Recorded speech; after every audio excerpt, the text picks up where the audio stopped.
prier, on va demander sa grâce, on va demander la grâce au Seigneur, car c'est lui qui peut tout faire, c'est lui qui peut tout dire, c'est notre Dieu, et il est encore capable de faire quelque chose que nous on n'est pas capable de faire, il est capable de nous rassurer. Parce qu'on se rend compte parfois que des personnes ne se donnent pas à Dieu, ou bien des chrétiens sont découragés, c'est parce qu'on parfois on manque d'assurance. Et on a besoin que le Seigneur nous rassure. Alors j'aimerais, avec l'aide de la parole de Dieu, encore ce soir, te rassurer que c'est possible d'être un chrétien, que c'est possible d'être encouragé, c'est possible d'être béni. Parfois c'est pas un problème d'amour, il y a des personnes qui croient qu'ils n'aiment pas Dieu, alors que leur seul problème c'est celui-là, qu'ils manquent d'assurance. C'est compliqué parfois de sortir de la barque. On a besoin d'assurance. Et puis le Seigneur est capable de nous rassurer ce soir. C'est sa parole qui nous rassure. C'est la parole de Dieu. Sur un mot de Dieu, on est capable d'être rassuré. On voit à travers les Écritures que les plus grands hommes de la Bible ont eu besoin, dans un temps de leur vie, d'être rassurés.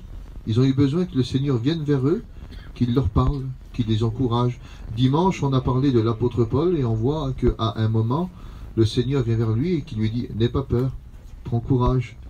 J'ai dit qu'il faut que tu ailles à Rome et tu iras à Rome. » Et on le voit après que sur le naufrage, quand il va parler à ceux qui étaient avec lui, qui avaient peur, il va leur dire « N'ayez pas peur, car un ange de Dieu à qui j'appartiens et à qui je rends un culte m'est apparu cette nuit et m'a dit Paul, ne crains pas. » S'il lui a dit Paul ne crains pas, c'est qu'il craignait, c'est qu'il avait peur. Dieu ne parle jamais pour rien. Dieu, sa parole, c'est pas un bruit de couloir, c'est pas quelque chose qu'il dit juste pour remplir le vide qu'il y a autour de nous, non. Sa parole est digne d'être reçue, elle est certaine et elle est véritable. Et quand l'ange est venu vers lui, il lui a simplement dit Paul, ne crains pas. Et il va dire ces paroles-là, j'ai l'assurance qu'il m'en sera fait comme il me l'a dit. J'ai l'assurance qu'il m'en sera fait comme il me l'a dit. Alors, j'aimerais, avec les Écritures, te donner un petit peu d'assurance. Si tu as du mal à sortir de ta barque, si tu as du mal à sortir de ton confort, j'aimerais t'appeler. J'aimerais t'appeler sur les eaux. J'aimerais t'appeler à la rencontre du Seigneur ce soir. Qu'on soit chrétien ou païen, ou même serviteur de Dieu parfois, on a besoin de sortir de notre confort pour aller jusqu'à lui. On a besoin du Seigneur. Alors, on va prier. Je vais demander à Luciano et je vais demander aussi à Niki de le faire. Seigneur, nous voulons te louer, maître de la vie. Te dire merci pour ces moments que nous passons avec toi. Quelle grâce et quel honneur d'écouter encore ta parole. Mais Seigneur, ton serviteur a besoin de toi. Seigneur, bénis tous pour nous, donne-lui tes pensées, donne-lui tes paroles, afin que l'assemblée soit bénie. À toi revient toute l'honneur et la gloire qui t'en est due, mon maître. Merci Jésus. Amen. Seigneur, nous voulons glorifier ton nom et ta grâce. Nous voulons te dire merci pour ces moments, Seigneur Jésus-Christ, où, Seigneur, ta parole va être annoncée, Seigneur Jésus. Seigneur, bénis nos cœurs, dispose nos cœurs, ouvre nos cœurs, Seigneur, à ta parole. Seigneur, vois ton serviteur pour nous, au nom de Jésus, pour ta grâce. Et nous te disons merci, Seigneur. Amen. Gloire au Seigneur. On voit dans la parole de Dieu que des hommes, parfois, ont rebroussé chemin, ils ont fait demi-tour, parce que la parole qu'ils écoutaient n'était pas très rassurante. C'était compliqué pour eux. On voit que ce jeune homme riche, il y avait quelque chose qui le rassurait par-dessus tout, c'était ses biens, c'était ce qu'il possédait, c'était pour lui une assurance, c'était quelque chose sur quoi il pouvait compter. Et quand le Seigneur lui a demandé un détachement, alors il a pris peur. La Bible nous dit qu'il est reparti tout triste. Il ne pouvait pas se détacher de quelque chose qui pouvait prendre soin de lui. Et puis pour lui, à ce moment-là, ses biens, on est obligé de le dire, ont mieux prêché que Jésus. Parce que Jésus était moins convaincant que les biens de cet homme. Ses biens l'ont plus convaincu qu'ils étaient pour lui quelque chose de profitable que la parole qu'il était en train d'écouter. Pourtant, le Seigneur lui promet des grandes choses, il lui promet un trésor dans le ciel, il lui promet un ministère, il dit « Viens et suis-moi ». Il dit « Tu auras un trésor dans le ciel ». Il dit « Laisse tout ce que tu as ». Mais parfois, de tout laisser, c'est compliqué, Francky. D'abandonner ton confort pour t'attacher à quelque chose qui pour toi n'est pas logique. La vie de Dieu est tout sauf logique. De dire qu'il nous parle, si vous allez voir un docteur et que vous dites que vous écoutez la voix de Dieu et qu'il vous parle, il ne va pas vous prendre pour un chrétien, il va vous prendre pour un schizophrène, pour quelqu'un qui écoute des voix. Mais aller vers un chrétien, il est capable de vous dire, oui, c'est Dieu qui te parle, parce que c'est la voix de Dieu. Mais c'est pas logique, la vie de Dieu, c'est pas logique d'être un chrétien. C'est pas logique, une journée on est méchant, le lendemain on est gentil. C'est pas logique d'être un alcoolique et d'un seul coup, d'être sobre et de ne plus avoir envie de boire. C'est pas logique d'être un drogué, de ne plus avoir envie de se droguer. C'est pas logique d'être un menteur, bien qu'il y en a très peu qui se repentent d'être des menteurs ou des avares. Mais c'est pas logique d'être un menteur ou d'être un avare, puis du jour au lendemain, d'avoir changé. La Bible nous dit qu'on n'a pas été racheté de la vaine manière de vivre héritée de nos pères. Ça veut dire qu'on a reçu une manière de vivre. On a reçu un caractère, on a reçu par l'hérédité une façon de parler, une façon d'être. Et c'est pas logique du jour au lendemain de changer, de dire on ne reconnaît plus cet homme. C'est pas logique ça, mais c'est pas rassurant non plus de changer, de dire oui mais changer, mais tout ce que je dois laisser, tout ce que je dois laisser et tout ce qui me porte depuis tellement d'années. Un jour, on a vu chez nous un homme qui était musulman, le père d'un serviteur de Dieu. Il venait aux réunions, mais pour lui d'écouter la parole de Dieu, ça ne l'engageait pas, Sacha, ça ne l'engageait pas. Mais un jour, il est venu vers son fils et lui a dit, écoute, j'aime bien vos réunions, mais je ne pourrai jamais être un chrétien, car j'ai reçu une manière de vivre de mes parents, un héritage, et ça fait 50 ans que je marche dans une direction. C'est compliqué pour un homme de faire demi-tour et de dire qu'il s'est trompé. Il marche depuis tellement d'années, sa vie, elle est rassurante. Son petit PMU, son petit tiercé, ses petites affaires, c'est rassurant pour lui, c'est sa vie. Oui, mais un jour, l'œuvre de l'Esprit est venue dans sa vie. Amen. Le témoignage de Dieu, il s'est reconnu pécheur et il était convaincu que Dieu, Jésus et le Saint-Esprit devaient venir habiter chez lui. Oui, mais c'était encore compliqué pour lui. Alors, il a commencé à être un chrétien, mais un petit peu au black, un petit peu caché. Mais il y a eu un moment où il devait s'afficher. Il y a eu un moment où il fallait avancer, où il fallait donner plus. Mais comme tu donnes plus, alors il faut laisser plus. Alors il avait peur. Le lâcher prise, là. Il pouvait pas. Il pouvait pas, trop de confort. Une vie de 50 ans qu'il fallait abandonner et laisser pour prendre une nouvelle vie et redevenir un petit enfant au niveau de l'évangile. C'est compliqué de le faire. C'est pas rassurant du tout. Et le soir, il s'est couché, il a fait un songe.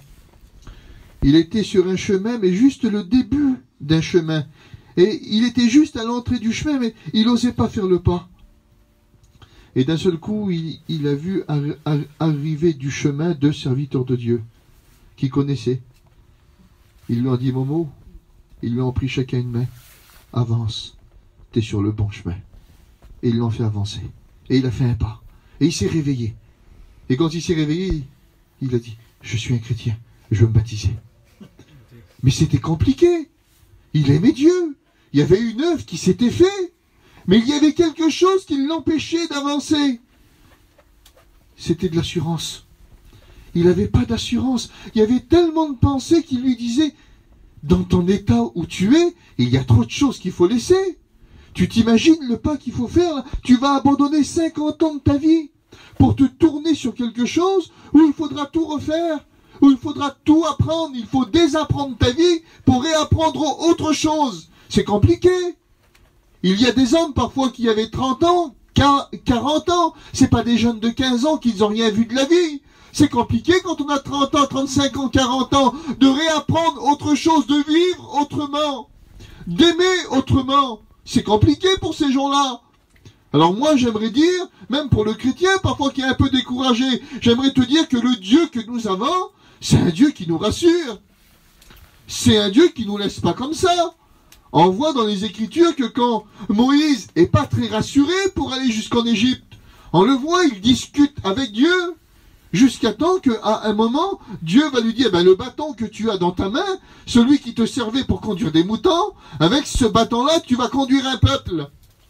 Et le bâton que Moïse avait, c'était quelque chose qui le rassurait. C'était un objet qui le rassurait à lui. Et on voit aussi dans les Écritures un homme comme David, avec quoi il a vaincu Goliath. Pas une lance, pas avec un javelot, non, avec une fronde. Avec la fronde du berger. Et puis parfois, dans la Bible, il y a des hommes qui ont accompli des miracles avec des objets qui les rassuraient, avec des choses qui leur appartenaient à eux. Et Dieu permettait qu'il y avait un miracle, quelque chose qui se débloquait, une situation que Dieu permettait pour que le miracle se fait.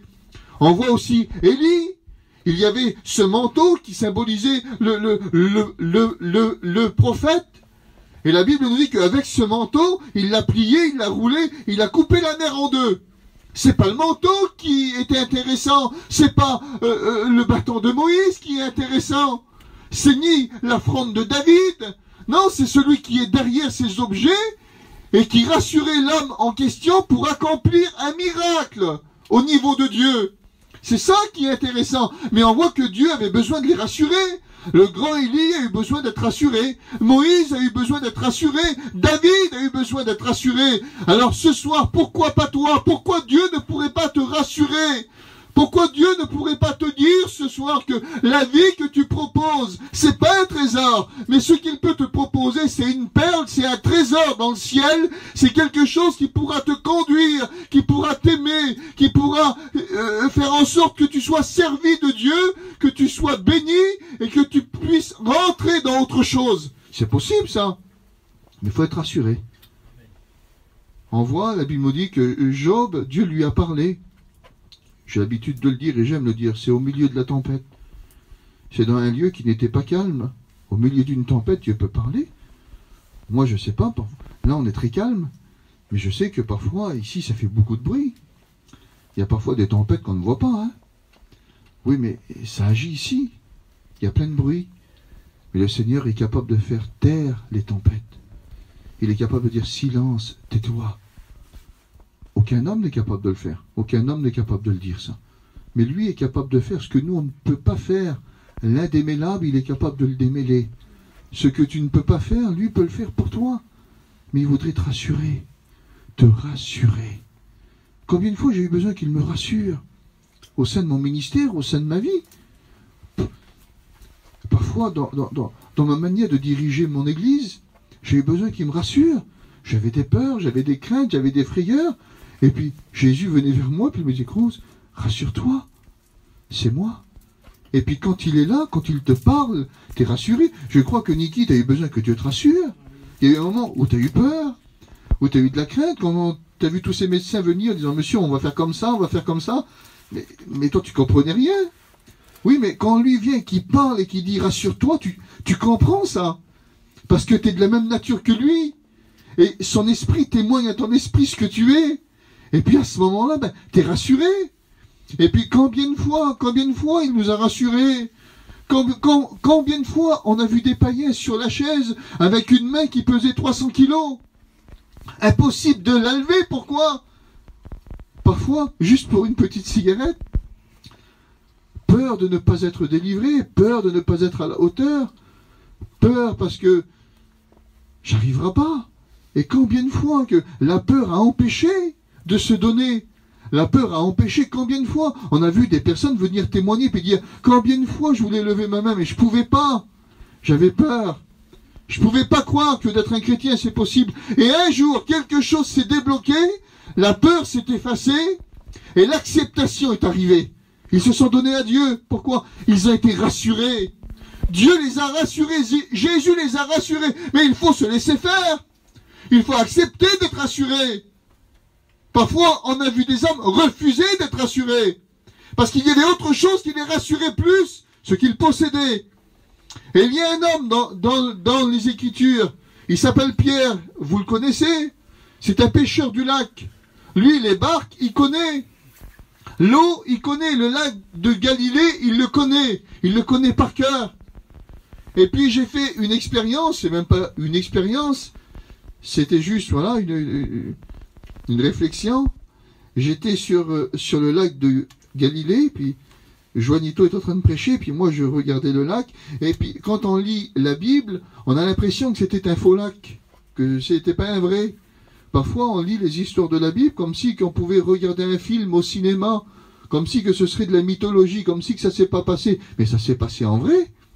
Ce que vous lisez dans la Bible, c'est vrai, ça s'est passé. Et puis je me suis penché un petit peu, et c'était pas une barque, c'était un bateau.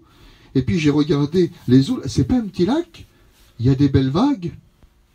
C'est pas des eaux tranquilles, parfois ça peut être très très agité. Et puis je me suis penché et j'ai simplement dit cela. Seigneur, c'est compliqué de marcher sur l'eau. Hein. Quelle complication d'enjamber la barque. Quelle complication. Et puis là j'ai une pensée qui m'est venue. Je ne vais pas dire que c'est Dieu qui m'a parlé. Vous savez, parfois on dit que c'est Dieu qui nous parle assez trop facilement. Mais j'ai une pensée, c'était que si j'aurais pas été chrétien, j'aurais pas dit que c'était dur de marcher sur l'eau. Mais j'aurais dit impossible. Mais comme on est chrétien, on dit que c'est pas facile. Parce qu'on sait que c'est possible. On sait que c'est possible d'enjamber la barque. On sait que c'est possible. C'est possible. Alors que c'est pas dans la logique humaine. C'est pas dans les matières de la physique du tout.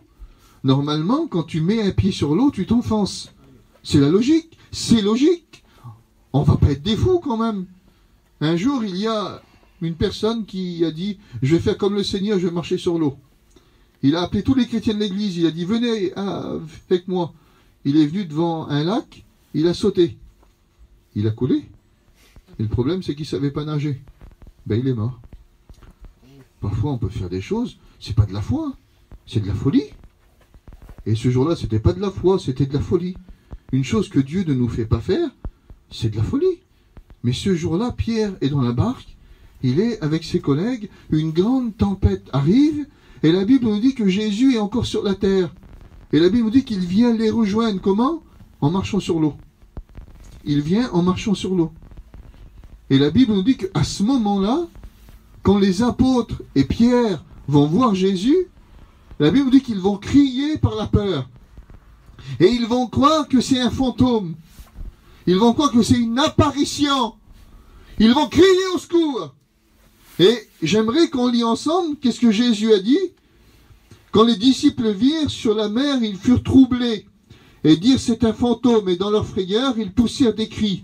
Jésus leur dit aussitôt, rassurez-vous, c'est moi, et n'ayez pas peur. Pierre lui répondit, Seigneur, si c'est toi, ordonne que j'aille vers toi sur les eaux. Et il dit, viens. Viens.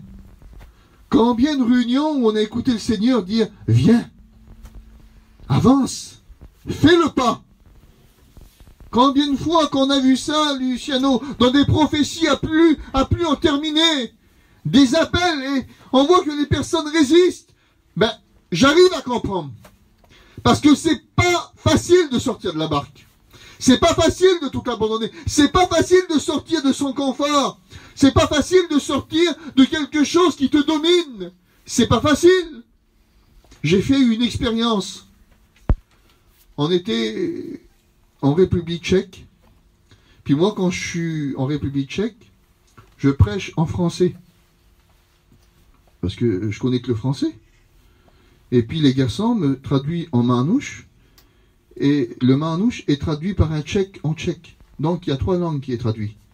Donc c'est très très long pour prêcher. Quand on a un message de 20 minutes, il faut le prêcher en 7 minutes. Pour que ça fait 7 minutes, 7 minutes, 7 minutes. Parce que c'est très très long sinon. Et puis là, le garçon, il est venu vers moi, il me dit, écoute Rose, arrange-toi comme tu veux, mais je ne te traduirai pas. Prêche en manouche ou prêche pas. Alors, on a des petites notions, mais pour prêcher, sachant, je prêche pas moi en manouche. Il y a la figure que j'ai. Je prêche pas en manouche. Seigneur, je dis comment faire? Il me dit, écoute, fais comme tu veux, mais je te traduis pas. Je me suis mis dans ma chambre, j'ai prié le Seigneur, puis j'ai commencé à écrire mon message. Puis tout en manouche, je le faisais. Et je suis arrivé dans la réunion, j'ai fait prier. Je voulais que dans la prière, il prêche. Je voulais qu'il arrête plus de prier. Je faisais prier l'autre, je faisais prier l'autre, je faisais prier l'autre, je faisais prier l'autre. Je dis Seigneur, c'est une bonne prière. Et il y a eu le moment où il fallait ouvrir la Bible et il fallait prêcher. Mais je l'ai vécu comme ça, c'est mon expérience. À ce moment-là, j'ai fermé mes yeux et je me suis vu sortir de la barque. Parce que j'avançais sur un terrain que je ne connaissais pas. J'avançais dans un lieu qui me faisait peur. Ça a été plus grave pour moi que la première fois que j'avais prêché l'évangile. Parce que j'avançais sur un terrain, là, mais pour moi, là, c'était de l'eau et ça allait me manger. Je dis, Seigneur, comment je vais faire? Et j'ai dit quelque chose. Seigneur, si c'est toi qui m'appelles sur l'eau, permette que je vienne vers toi. Et j'ai écouté la voix. Viens. Et ça m'a rassuré. J'ai commencé à prêcher. Je me crâne, j'ai prêché 20 minutes. J'étais content. Alors ça a fait 10 minutes parce que le garçon me traduisait. Mais quand j'ai arrêté, j'ai dit, Seigneur, j'ai été sur les eaux. Je me suis vu comme ça. J'ai été sur les eaux parce que je ne connaissais pas. J'étais pas rassuré. C'était pas mon élément. Et parfois, c'est pas ton élément. C'est pas rassurant pour toi. Alors tu veux pas avancer. Parfois, il y a même des chrétiens qui devraient avancer dans leur vie avec Dieu, mais c'est pas rassurant pour eux. Il y a un pas à faire, mais c'est pas où d'habitude ils auraient été. Les gens sont pas comme eux. La mission, elle leur ressemble pas. Les gens, là, ils n'ont pas les mêmes coutumes qu'eux. C'est compliqué. Alors, on se bloque parce que c'est pas ton élément. Mais Dieu, quand il t'appelle quelque part, même si c'est pas ton élément, tu es capable de marcher sur tout ce qui te fait peur. Et ce jour-là, Pierre, c'est pas son élément. Pourtant, il connaît bien la mer, mais lui, son élément, c'est la barque. Il sort pas de la barque. C'est son élément à lui. Lui, c'est la barque, c'est à lui. Il est avec ses frères, il est avec ses cousins. C'est un pêcheur du lac. C'est pas un poisson, lui. Lui, il va pas dans l'eau, non. C'est un pêcheur. Mais là, le Seigneur est en train de lui dire, Pierre, sors de la barque. Alors, j'ai eu une petite pensée, moi. Et je me suis dit à Zer qu'il aurait pu faire comme Moïse. Il aurait pu demander ce qu'il rassurait. Moïse, c'était un bâton. David, c'était une fronde. Et Élie, c'était un manteau. Mais qu'est-ce qui aurait pu rassurer Pierre à ce moment-là? C'est son filet. Zer, quand même. Il aurait pu dire, Seigneur, écoute, je veux bien avancer, mais si je coule, alors je jette le filet, et au pire, si je coule, je tombe dans le filet, et puis ils vont me repêcher. Il aurait pu demander quelque chose qui le rassurait. Il aurait pu demander quelque chose qui lui aurait donné moins peur. Et il y a des personnes comme ça. Ils essayent de faire une expérience, mais en gardant toujours quelque chose. En mettant toujours une main. Vous avez vu? Parfois on monte sur une échelle ou quelque part, et puis on veut se tenir quand même sur quelque chose qui nous rassure. Parce qu'on n'est pas rassuré. Et à ce moment-là, Pierre, il aurait pu dire, Seigneur, seulement un petit filet. Un petit quelque chose. Mais ce jour-là, Jésus dit, non, non, Pierre, écoute, regarde sur moi. C'est moi qui te rassure. C'est pas ton filet, c'est pas le bâton de Moïse, c'est pas la fronde de David, c'est pas le manteau d'Élie. Non, non, c'est moi qui va te rassurer. Il faut que c'est moi qui te rassure. Essaye de mettre les mains nulle part. Écoute, enjambe la barque, c'est tout. Je te demande juste de faire un pas, c'est tout. Je te demande pas d'aller plus loin, non. Écoute, fais un pas. Enjambe ce qui te fait peur. Enjambe ce qui n'est pas logique. Fais ce qui est en dehors de tes capacités. Essaye d'aller au-delà et fais-moi confiance. Je suis devant. Viens, Pierre. Mais c'est compliqué. C'est compliqué de venir. Je vous le dis devant Dieu, c'est très très compliqué. Mais quand Jésus nous appelle, le compliqué devient simple. Amen. Quand Jésus nous appelle, les situations qui sont inespérées, on trouve de l'espérance. Quand Pierre est sur le bateau, tout le monde se voit mourir. Où est l'espérance? Dans le mot de Dieu. Pourtant, lui, il n'a pas marché sur l'eau, non. Il était au milieu des débris. Oui, mais il y avait une parole de Dieu qui l'a fait surnager comme le fer au temps d'Élisée. Et j'aimerais te dire que la parole de Dieu, encore ce soir, est capable de te rassurer, de te dire que c'est possible aussi pour toi. Après, c'est de la paresse de ne pas vouloir sortir d'une barque quand le Seigneur nous appelle. C'est de vouloir vivre dans un confort. C'est de ne pas vouloir laisser ce qui te rassure. Je ne sais pas c'est quoi qui te rassure dans ta vie. Peut-être ton quotidien, peut-être ta cigarette, ton alcool, ta drogue, ou même ce qui t'entoure, ça te rassure. Parfois, on a vu des gens ne pas venir à Dieu parce que le petit PMU les rassurait le dimanche. Mais en Dieu, il y a plus. Il y a le Seigneur qui est en face de toi et qui est en train de te dire, rassure-toi, n'aie pas peur, c'est moi, tu peux avancer. Amen. Mais on ne le fait pas. On a vu des hommes rester bloqués comme ça devant cette barque-là, toute leur vie. Pourtant la voix était là. Viens, viens, je suis là, je suis devant toi. Viens, écoute, n'aie pas peur. N'aie pas peur, c'est moi. Et Pierre a arrêté de réfléchir. Je le crois de tout mon cœur qu'il a arrêté de réfléchir, parce que quand on commence à regarder l'eau, quand on l'imagine, qu'on se demande si elle est pas trop agitée, ou si elle est trop agitée, ou si, de trop réfléchir, tu fais rien. Je crois qu'il a arrêté de réfléchir et qu'il a commencé à enjambrer la barque. Et il a posé son pied, et l'eau est devenue du béton. C'est devenu une route. C'est devenu quelque chose qui n'était pas logique pour lui. Et il a mis ses 2 pieds dessus, et il s'est retrouvé debout sur les eaux. Et il a commencé à faire un pas. 2 pas. Il est en train de marcher sur ce qui lui faisait peur. Il était en train de faire ce qui n'était pas logique. Aucun homme n'a fait ce que Pierre a fait. On voit dans la Bible que Adam vivait en Éden, puis on voit un moment que Daniel est dans la fosse aux lions et que les lions ne peuvent pas le toucher, comme au temps de Adam. Mais là, qui a fait ce que Pierre a fait? Qui a marché sur les eaux? Moïse a eu besoin qu'on lui ouvre la mer, mais lui, Pierre, a marché dessus. Il est en train de marcher sur l'eau, sur l'amas des eaux.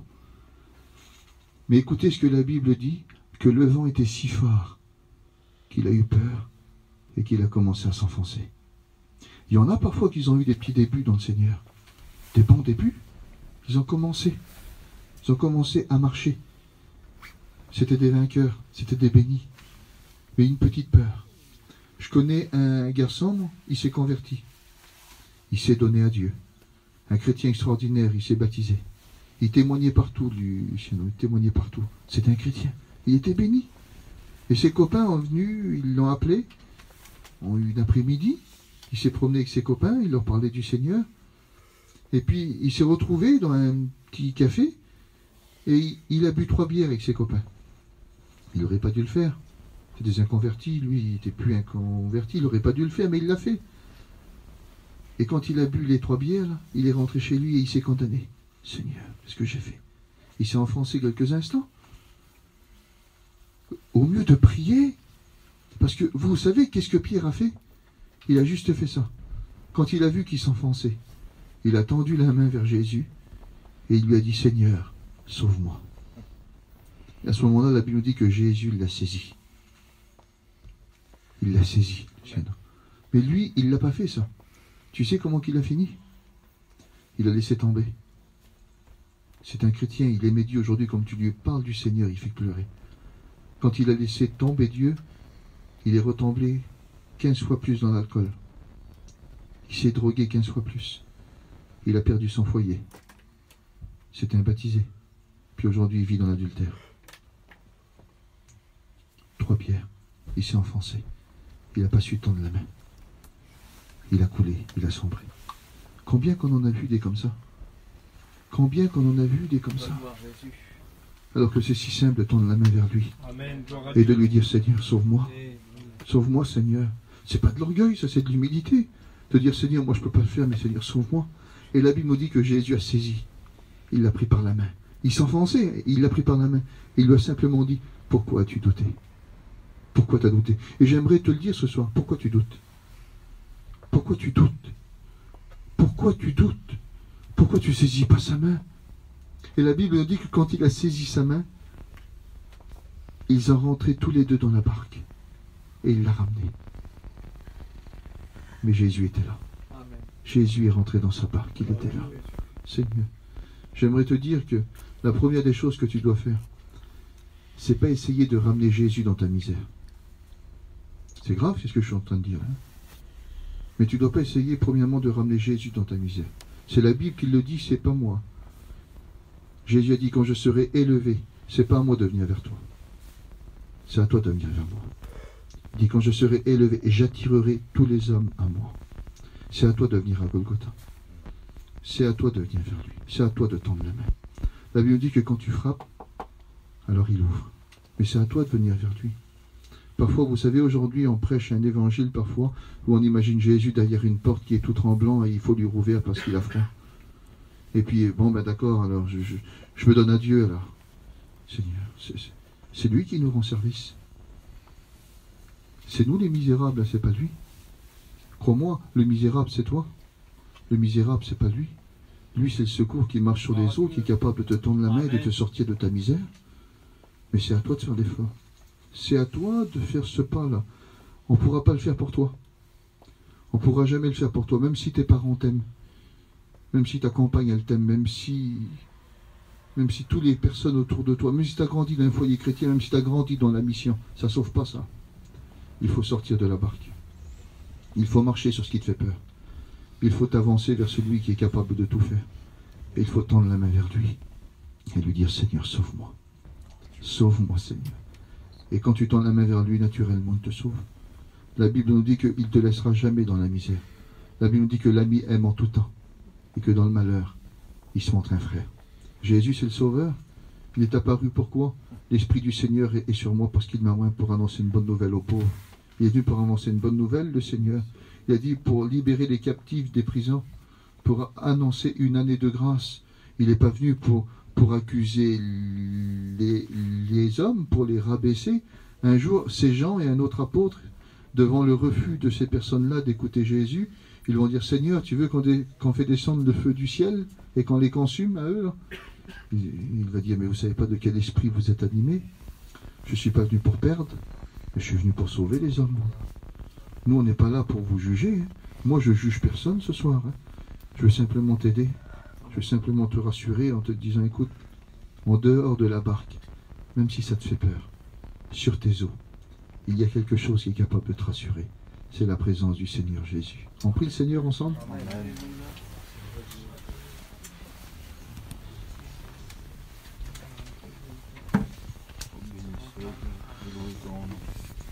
J'aimerais que tu restes avec les fronts courbés seulement une petite minute.